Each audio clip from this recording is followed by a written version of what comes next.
On my travels or travails here and there, I've been speaking on Sri Vishnu Sahasranama, which affords us an opportunity to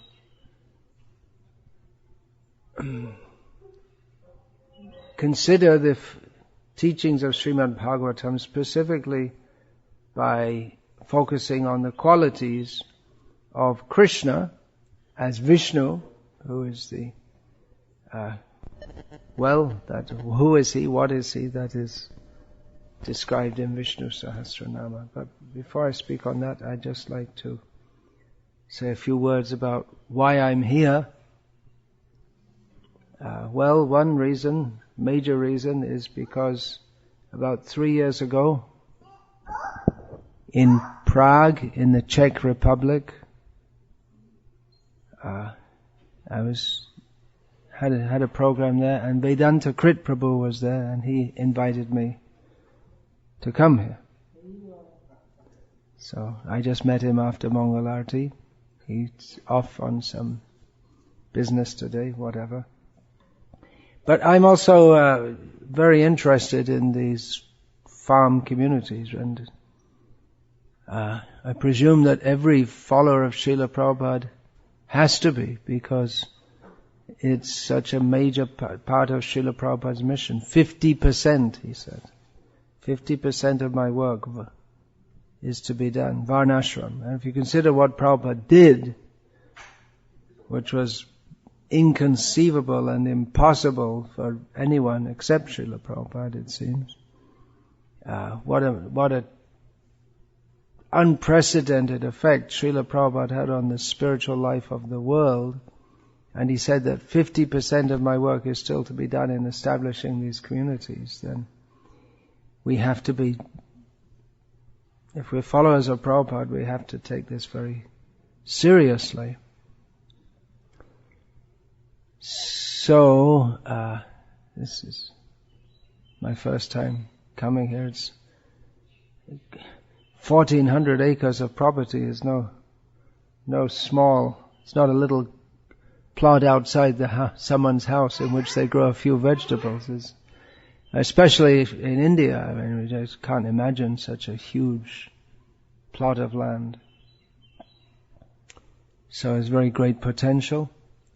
Apart from the odd hurricane, the climate must be excellent for growing, huh? You have 9 months. You have 3 months. It's so cold that you can't grow.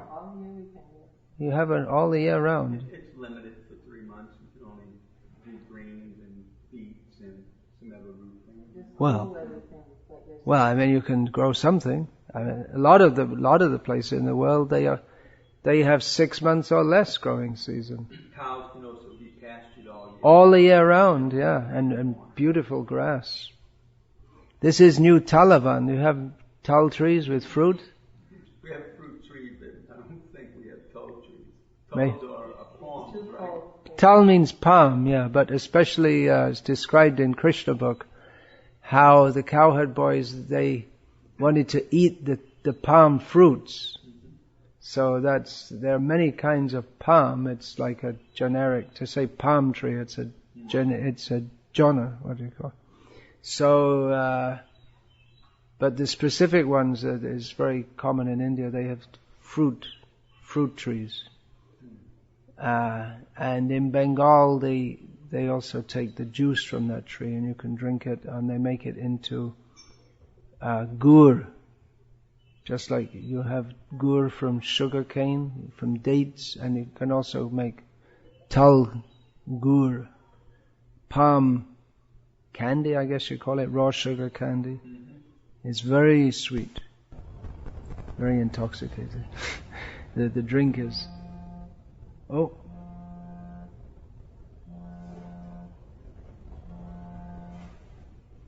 What's going on there? It's a call from Baltimore, Maryland.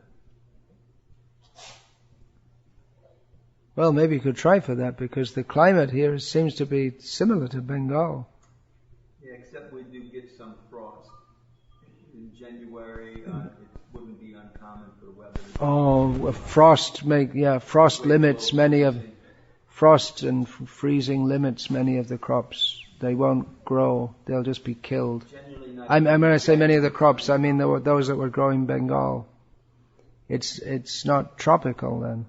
It's not tropical; it's just semi-tropical. Yeah. Srila Prabhupada came, he said the landscape did resemble West Bengal. Mm-hmm. But when we asked him to name it New Bengal or something like that, he chose New Talavan. New Talavan, yeah. Cold in the winter is more like Vrindavan. Vrindavan's very cold. Doesn't go below freezing, but sometimes goes down almost that far. And you feel it more there too, because there's no heating. Generally people, they just tolerate. Yeah. They don't, and traditionally there was no fan in the summer either. Only for the rich people would have someone fan them. Learning to appreciate the shade trees. Yeah, and the night, with that Nitai Pada Kamala Koti Chandra Shushitala, the moon is very cooling, so tend to appreciate the moon in the heat of the sunshine. So, my obeisance to all the devotees who are here and serving Srila Prabhupada's mission. There's a lot more to do, obviously. That our movement is still very much urban-based. But Srila Prabhupada, we tend to think of him and present him as a religious reformer or a religious pioneer. But he himself saw himself as more than simply a religious preacher, but he wanted to give a practical solutions to the problems of the world. The people are living horrible lives in the cities. It's horrible that in the city every time you breathe, which is all the time, you breathe poison. If you want to drink water which is not poisonous, especially in New Orleans, you have to buy it. But it's also poisonous, coming in the plastic bottle. And to get that plastic bottle means you have to desecrate Mother Earth to get that bottle. And the food you eat is poisonous. How horrible. It's unimaginable. The food which is supposed to nourish you, it poisons you. Horrible situation. And you have to lock your house. Now you may think, well, that's just an ordinary thing to do. But if you have to lock your house, it means you're not living in a civilized, you're living amongst savages. And we just consider, well, it's just completely normal. You have to do it in the city. As the city is just full of people you can't trust, and you know that if they have an opportunity, they'll burgle your house. So it's a horrible situation. What to speak of the stress and the fact that the majority of people, if they have a job at all or any income, they're mostly doing some kind of job that they don't like to do, and they spend their whole life doing that. And what to speak of the degradation? The whole thing is just a disaster. So Srila Prabhupada saw that, and he wanted to establish a simple way of life in which people live simply and sanely. And of course with Krishna in the center, because there's not that much gain overall if you simply live simply without Krishna. It's simple living and high thinking, not just simple living. So Krishna in the center, that's the essence. But it's also very difficult to think of Krishna if you have to work among non-devotees, hard work, long hours, and you so many artificial necessities like this cell phone. Nowadays it's considered a necessity. But it's not. Believe it or not, people lived up until the last 20 years ago or so, or less than that, without cell phones. And there are some people in the world who still do it. I'm one of them. I never had a cell phone in my life. Can you imagine what an odd species? They might put me in the zoo with a cell phone. So artificial necessities. Until recently people lived, and I myself, I traveled for years in the villages in Bangladesh before they got the blessing of electric current. They did have in many of the villages they had these hand pumping tube wells. So that was the sign of advancement was just coming. And some, it's not uncommon that they had this corrugated iron sheet roofs, which was a step back from the thatch roof because it's much hotter and colder in the winter also. And when it rains, and it rains heavily in Bangladesh for 4 months a year, then you can't hear yourself talking to someone else inside the house because it makes so much noise on the corrugated iron. Yeah, it sounds like bullets. Yeah, that's another thing, another advancement. You're telling me you have to pay the taxes for the buildings. Well, it's not only for the roads and the maintaining the utilities, it's also for, you've got to pay for bombs and bullets in Iraq, right? Oh, that's federal tax. Federal. Yeah. We do pay the wages for all the administrators and police. Yeah. So anyway, it is, I've personally lived in a situation for years in which there's no electricity, no phone.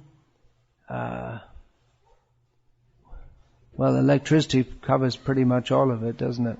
No doctors, no hospitals, no roads in many places. What you would call a road, dirt tracks for walking, and lots of rivers also. The river is a major means of communication. No doctors means mostly people knew how to keep themselves healthy, and something like bad stomach, you go and pick some herbs and take it. And if there's a snake bite, which is fairly common, they have to call a fakir. By magic and mantra, they cure it. I mean, it wouldn't pass a medical test, but whatever works, it works. You saw it work? I didn't see it, but heard it and heard of it, and there are many such things. One of our godbrothers told me he had jaundice, and the fakir came and put some, like a crown of twigs on his head, and it grew, and it fell down. When it grew more, it fell down onto his shoulder. When it fell down, and it grew and grew, and it fell down, and when it fell down past his shoulders, he was cured. So, yeah. Still in Vrindavan, there's that Shamsaki.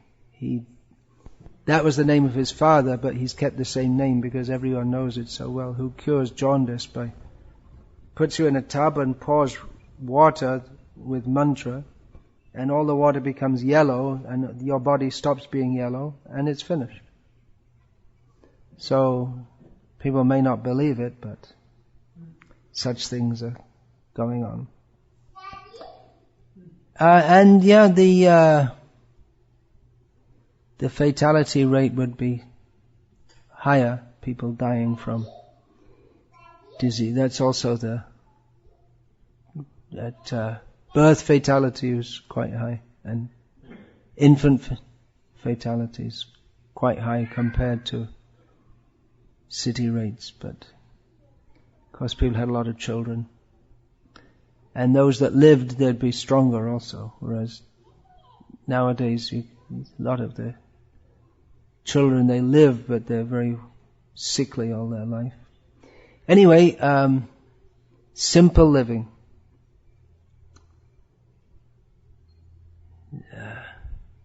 Srila Prabhupada, he was obviously very, very keen on this. He wanted it very much, so. The brahmacharis and vanaprasthas who are traveling and preaching can also think to, if they're young couples or middle-aged couples or whatever, who you find who are interested in Krishna consciousness, you might want to send them here. Send them to Prabhupada's farms. And show a simple, more natural, happy way of life. People can actually be happy. That's the whole aim, ultimately, what Srila Prabhupada came to this world for, and why we're so grateful to him, because he made us happy. Everyone wants to be happy. So we can be happy with Krishna,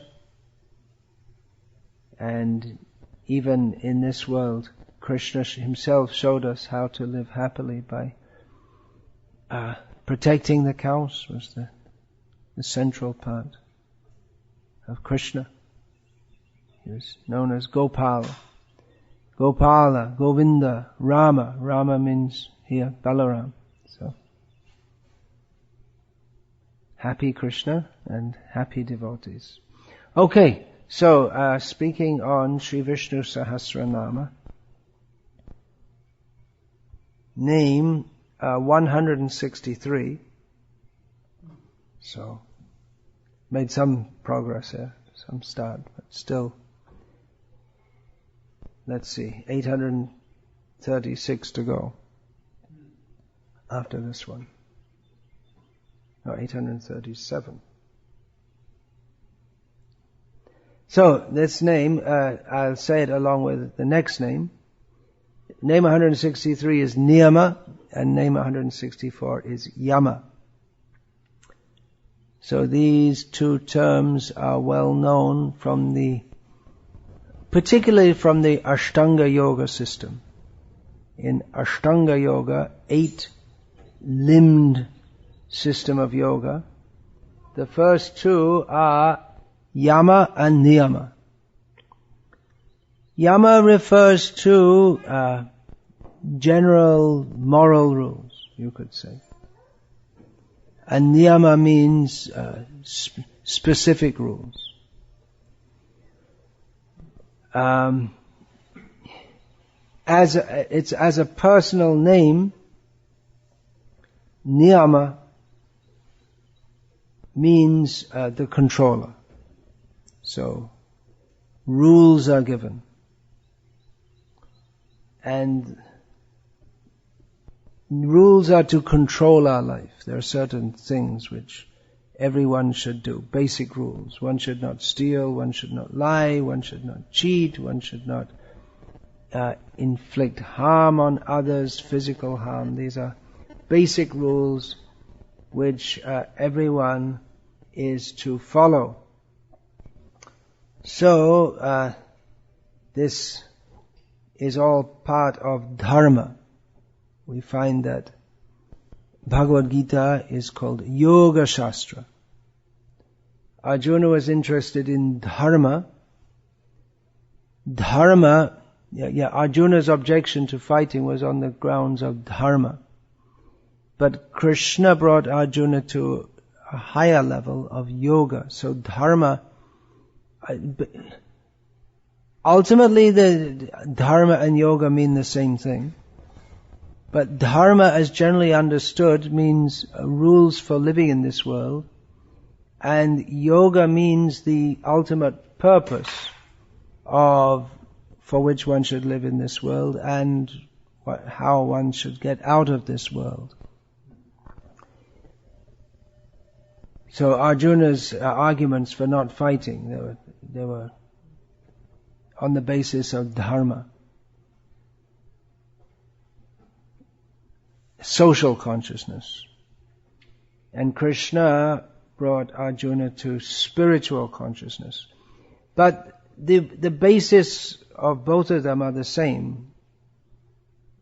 And we shouldn't make too much distinction between yoga and dharma. The basis is the same.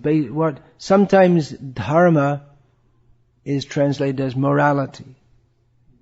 But it is different to morality as is conceived of in the Western world because, or in the modern sense, because morality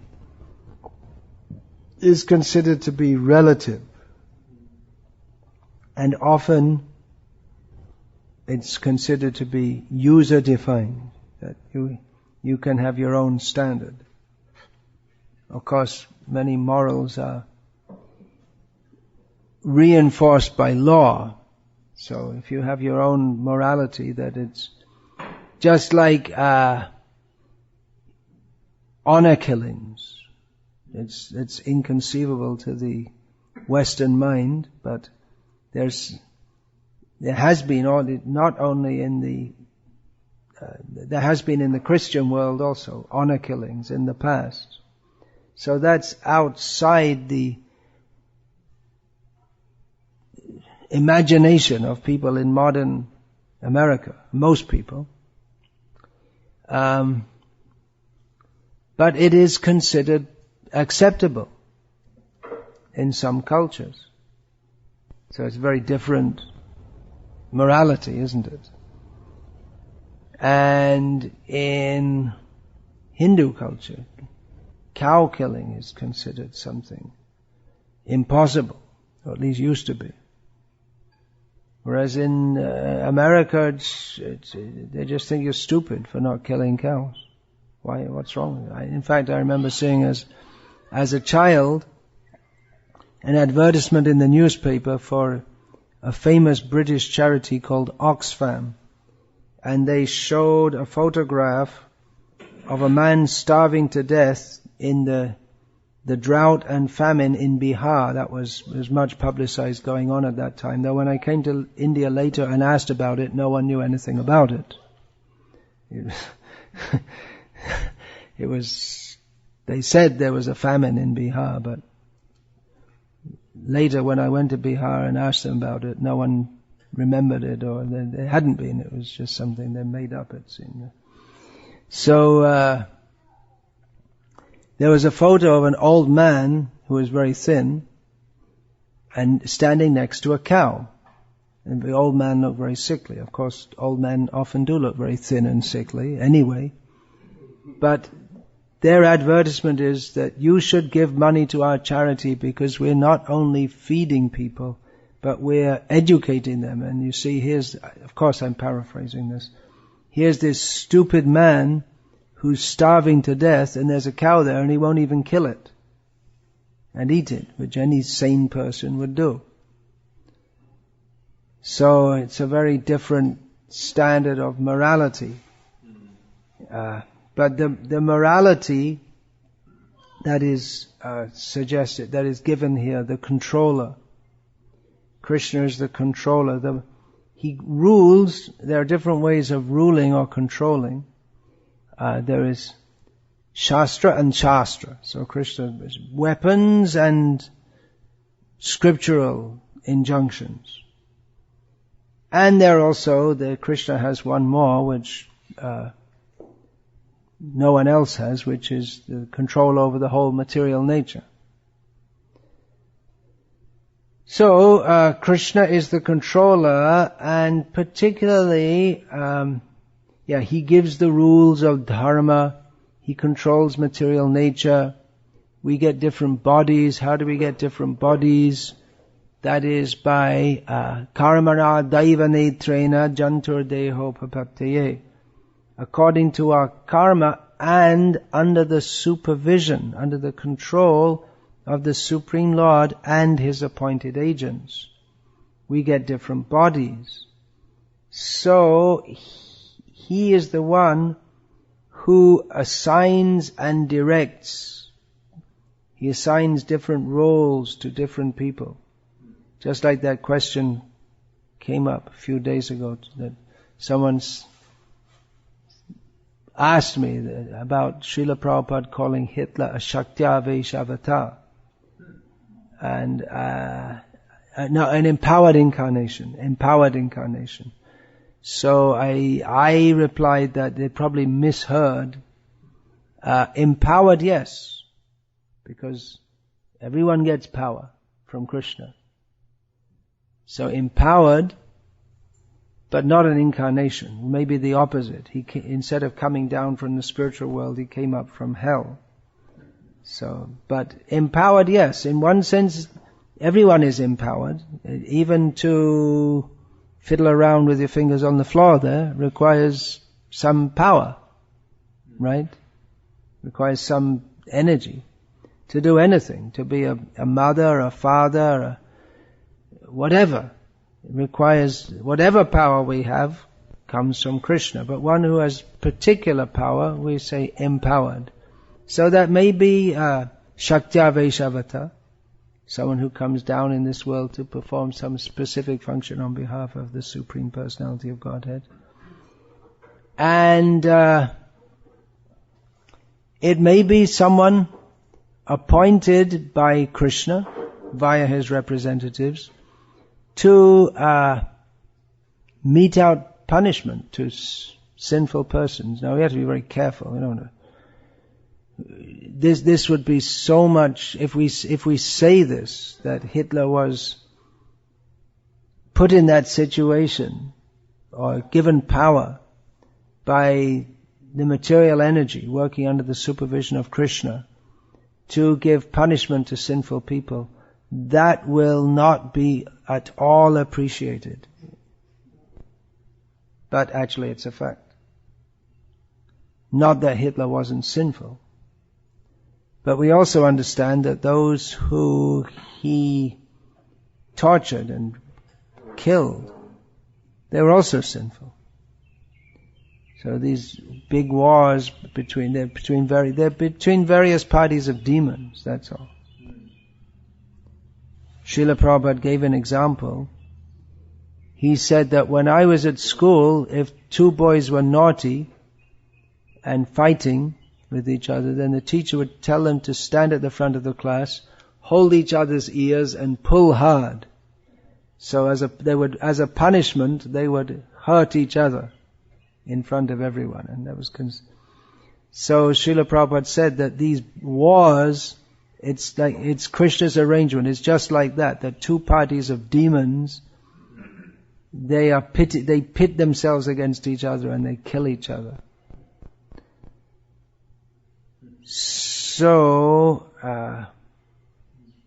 Krishna gives everyone the specific situation. Everyone is born in a specific situation, exactly according to their karmic reactions and their desires. Their desire is also there. It's also a factor. Just like one of the two, how many contenders are there for the presidential election? 3 coming up? 2. 2. Ron Paul's. Oh, that's vice president. Oh. Mitt Romney. Ryan and Mitt Romney. So there are how many? 2. 2 main ones. Each has a vice president. I see. Okay. All right. Forgive my ignorance of the American governmental system. So, one will lose. Oh, this is another thing I shouldn't say. But anyway. Well, in America you're allowed to criticize politicians. So far. So, one of them will lose.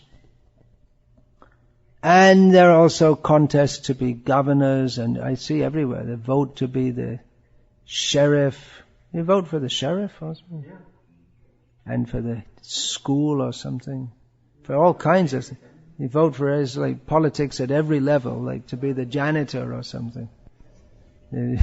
Vote so and so to be. And nowadays, it's some few jobs. Maybe they will have a vote for the janitor. So one wants to be the president, and whoever fails He still has the desire to be, but it wasn't fulfilled.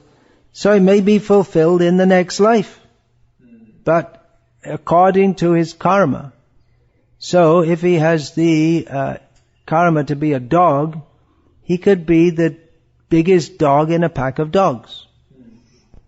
So the desire is fulfilled to be the chief, to be the one that others look up to and fear, but not in exactly the way he had wished, but still the desire is fulfilled.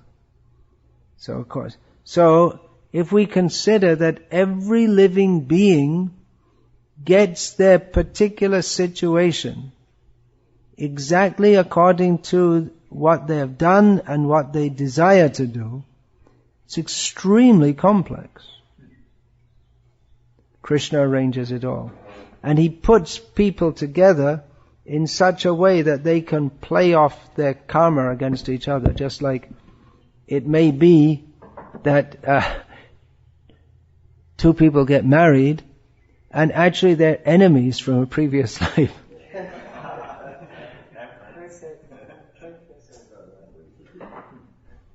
Or it may be that you, as in the case of Chitraketu and his son that was suggested, that your enemy may be born as your child. And then the child dies according to their karma and gives you great grief. So it's extremely complex. But Krishna oversees it all. That requires more intelligence than any supercomputer could be programmed for.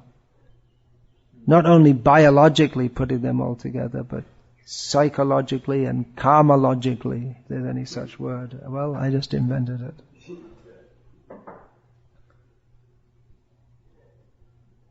So from the sun and the moon and the Brahma and all the high planets up to the Yes Twindra Gopama Tavindra Maho Swakarma Bandhana Rupa Phala Bhajana Matanoti Karmana Nirdahati Kintu Chapakti Bhajam Govindamadi Purusham Tamaham Bhajami.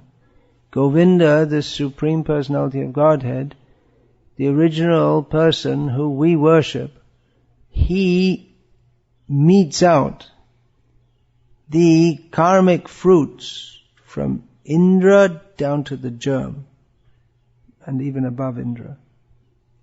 So if we consider the implications of that, it's mind-boggling. So that's what should happen when we consider the qualities of Krishna. The mind should boggle. How great is Krishna? And that is bhakti, to consider the greatness of Krishna. That's a beginning. To appreciatively consider the greatness of Krishna. Then the name Yamah is very similar. It means the ruler, the regulator, the administrator, the controller. This name is, of course, well known with Yamaraja. He's particularly the controller of the sinful living beings. Those who never chant Hare Krishna, or those who chant offensively. It's also stated that those who chant Hare Krishna offensively, they go to hell. So he rules. It's not a pleasant job, but he does so on behalf of Krishna, and being deputed by Krishna and being empowered by Krishna. So Krishna is just like the ultimate Brahma, Shiva, Indra, Chandra is Krishna.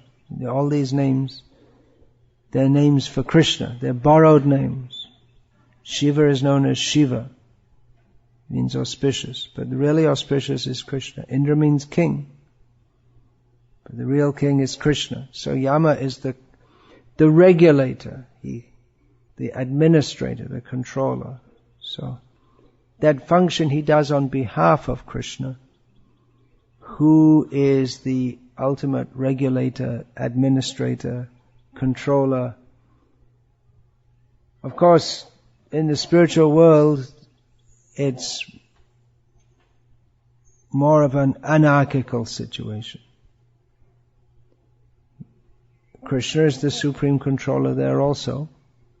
But there's no need of elections or rules, because everyone simply cooperates happily. Anarchy is possible if everyone is perfect, and otherwise it's in this material world. Administration is required. Controlling by power is required. Argumentum ad vachalam. That this is the world of forgetting Krishna. Everyone is rebellious against Krishna. So, because people do not happily cooperate, some force, some threat of, and sometimes actual administration of pain to others is required to maintain some law and order within this world. It's the condition of this world that if there is to be any ordered situation by which at least the pious people can improve themselves and develop their consciousness to a higher level, it is required that there is pain inflicted to those who, if it was not inflicted on them, would cause pain to others and disrupt the progress of others up to a higher consciousness and out of this material world. So that is an unfortunate fact of this material world. And that's why talk of love, peace, compassion and all this kind of thing, although it sounds very nice, it is not very helpful unless there is a complete understanding of the nature of human society and the purpose of life. Just like in the West now, there's in America, and there's a lot of interest in Buddhism, and Buddha is saying to be very nice, and the whole idea is very peaceful, but Srila Prabhupada is much more practical. That yes, we want peace in society, but peace is only possible if it's enforced, which means you have to have people who are not, at least a class of people who are prepared to be not peaceful. The example I often give is in India, where I live most of the time, is that if the government of India was to all of a sudden actually give more respect to Mahatma Gandhi than simply lighting a lamp on his appearance day, Gandhi Jayanti as they call it. If they actually were to follow what he said, if they were to announce that from today we are following the principle of non-violence, the army, all the armed forces are disbanded and we're not going to fight. So the amount of time it would take for the Pakistani army to invade would just be the amount of time they could recover from the shock and organize their forces. And in fact, they're attacking all the time. There's constant fighting going on the borders between the rather ill-defined border between India and Pakistan. So it's not a good policy for the government of India to be so idealistic as to declare complete non-violence. The result of doing that would be more violence immediately. So the Vedic injunction in Bhagavatam, well, the general term is given there in Bhagavad Gita, ahimsa. That term is given, which more broadly than non-violence, it means an attitude of non-violence. That's a more broad definition, you can say. So the Bhagavatam, Kapila Dev says, Nati hingsrena, by which means Nati hingsa, means not excessive violence. In this world, violence is required. Prabhupada is much more practical. And even the Buddhists, they may talk of non-violent, but it's not practical. Just like in Sri Lanka, they just finished a 30-year war. The government, which is the Sinhala people of Sri Lanka, they're Buddhists, and they just finished a civil war with the Tamil people, who are mostly Hindus. Some are Muslims, some are Christians, and some of the Sinhalese people are mostly all Buddhists. But they fought. The Tamil people fought against the Sinhalese people because, anyway, there's political reasons for that. Similarly, in Thailand, there's an ongoing insurgency in the south of Thailand, Muslims. And the government, and the government soldiers who are all Buddhists, they're fighting. So, what happened to the non-violence? It's impractical.